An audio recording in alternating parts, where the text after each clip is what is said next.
What's going on, everybody? You are now tuned in to the Triple M Boxing Channel, your source for all y'all boxing needs. And last Saturday was a crazy fight. Good card. Crazy. I was with you, man. We were both shocked watching it the whole time, man. It was insane. David Avanesyan versus Jaron Boots Ennis. Yes, man. Boots. What you think of that fight? It was great. Like what I said during the pre-fight, the video. This fight will be good until it lasted. I expected, Jaron Boots Ennis came to fight. Same with David Avanesyan. It was a good first couple of rounds. I expected David Avanesyan to come forward and push the pace. And I expected Jaron Boots Ennis to be able to counter off of that and be able to use that pressure against David Avanesyan. And that's exactly what happened.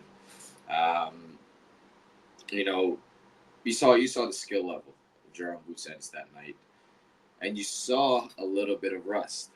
Um, so which reminds you that he's not yet that guy.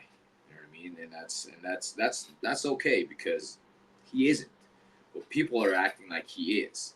Jaron Boots Ennis is a great champion now. Champion. But in my opinion, he has not a long way to go, but he's getting to a place where he will be the top dog. Just not right now. But what did you think? How did it go? Man, first thoughts as soon as he walked out, I was like, holy smokes, bro, he big. Yeah, At 147, like compared to David, I'm like, bro, I think Boots is gonna outgrow this division quick, right away. I don't even know how he's making 147.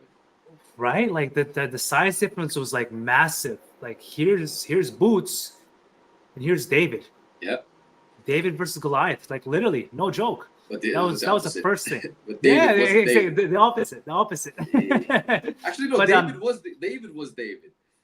yeah, Ennis was and Goliath. Goliath was Boots. But I mean, okay, we can argue. Goliath lost, but yeah, go ahead. Yeah, that's true. That's true. That's true. But that's the first thing I noticed. And man, the other crazy thing was a lot of people saying were like, man, Boots was getting hit a lot. Yeah, he's hella Yeah, rusty. Yeah, he is, right? He hasn't fought in like what, a year 14 or months or so? something. Over. Yeah, more than a year, right? And yeah, that's bound to happen. But you have to understand this. Like, if you're fighting someone as a volume puncher, of course you're gonna get hit, Yep. right? But like you mentioned a little bit earlier too, like yeah, he's not that guy, but I really do believe that he will be, as long as he can keep doing crazy performances like that, I like agree. how he ended the fight on Saturday. Yep. Absolutely unreal. The body shots too. Whew. One thing, and what I noticed, not to compare both fighters, man, but Boots and Terrence Crawford, they kind of fight the same. Although I think Terrence Crawford is a little bit more defensive minded. But the way they set up punches, the way they switch, it reminds me. They remind me of each other. Um, but yeah, a lot of people. Let's touch on that. A lot of people are saying that he does get hit a lot. He does take a lot of punches where he shouldn't be. Um, Got to realize again, number one, he was off for 14 months. You will get touched, especially a guy that's gonna come forward. It's not like he's fighting, someone that's just gonna back down. But this guy, David brought the heat. David brought the pressure, and he was having actually a few. He landed a few good shots, but that's boxing. You know what I mean? That's what we can't hate Boots saying that he takes a lot of punches and he's not defensively responsible when we're saying that Shakur is not taking the risk because he's not taking a lot of punches. We have to be, as boxing fans, you got to be consistent. You can't hate on someone that takes a lot of punches, yet, hate another guy that dodges pretty much all the punches. You know what I mean? But that's why he reminds me of Terrence Crawford because Terrence Crawford is the same. They take the punch, but guess what? When they take the punch, the dog the dog comes out. And really that knockdown. The fifth round, he got hit by I think it was a right hook by David, and he countered with the right hook. It was a big Right away. That apparently lost David's vision. That's why he couldn't fight him right. He couldn't continue round 6. Since we're talking about Crawford here, and we're comparing, Crawford stopped David round 6. Yep. Right? Boots stopped David in round 5. Round 5. Which is more impressive in your opinion? In terms, to be honest, I'd rate both stoppages like a 8 out of 10 for both fighters. Reason why they're the same is because, in my opinion, the way they fought Avanesyan was so similar. They let him come. They let Avanesyan actually go forward and pressure them a bit. They downloaded a bit, both of them, Boots and Crawford. But at the end of the day, they figured them out fairly quickly. Really, I mean, Boots and Crawford, they were on their bag rounds 3 and 4 right away, and then they're actually rounds 4 with Boots. Boots was you could have stopped him there, but also to add to that, the stoppage, the way both men stopped David was super similar. Boots took the risk. He got hit, and he hit back.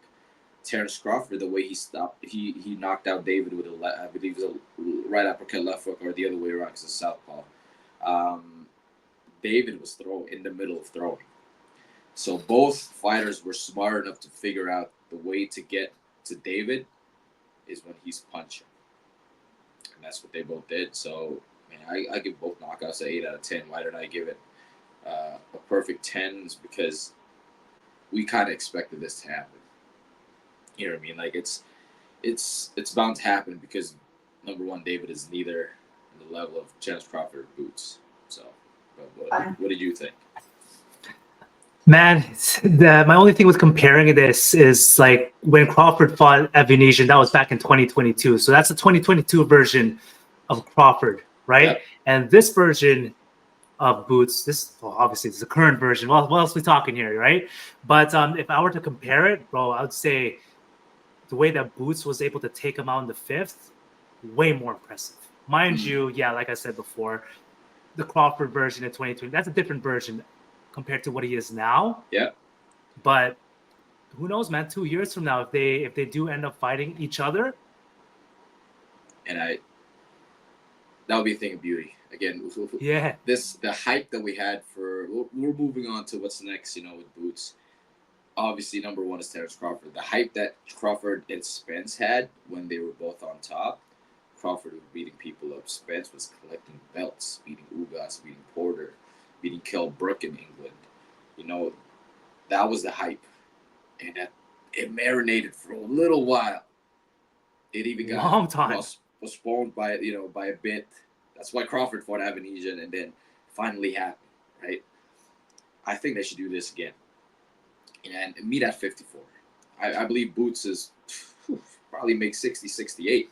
First of all, so 54 won't be an issue. It's probably better for Boots anyways. Crawford is already getting him, assuming he can get another belt. But yeah, what's next for Boots? Man, I think he should unify the division. Should he be undisputed? Why not?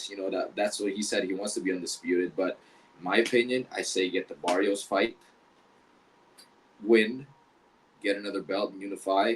Now, if your next fight can be for the undisputed, why not? But, what I usually say, because he does have the IBF and hopefully WBC if he fights Barrios, and use that as a mandatory for whoever is at 154 right away. So he moves up, he gets a title shot at 154, whoever that may be. Could be Spence, could be Fundora. And then, Crawford's probably not going to move up to 160 unless he gets Canelo. If he doesn't get Canelo, Crawford remains a champion. Boots will be a champion at 154. Hey, if they both have a belt or two each, and they can make it as an undisputed fight at 154, I think it might top the Spence fight in terms of the contest, in terms of the matchup. But I don't think the hype. Hopefully, Boots becomes that hype like Spence. But in terms of matchup, that would be like a dream come true. I agree, man. And I think it's just a matter of time. Like now that he's in this Matchroom with Eddie Hearn, like he is going to keep getting bigger and bigger fights. Yeah. And that's what he needs, especially now more than ever, you know? Yeah. So we'll see, man. One way to find out. But David Avanesyan, I don't know what's next for this guy, to be honest with you. Just keep fighting. Just keep building again, I guess. Maybe get a Barrios fight. You know what I mean? Maybe get a Pacquiao fight. You know what I mean? But it's he's a good fighter. And with all these up and coming fighters, maybe even a Teofimo fight. You know what I mean? As they're moving up, they face David Avanesyan. He'll be a good test.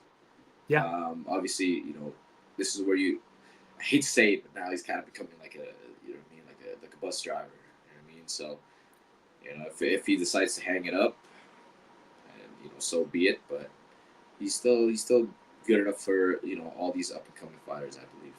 Yeah, I agree, man. It's just a test, right? Give them to the up and coming fighters, see if he can hang in that level. Yeah. And if so, hey, it is what it is. Ain't nothing wrong with that.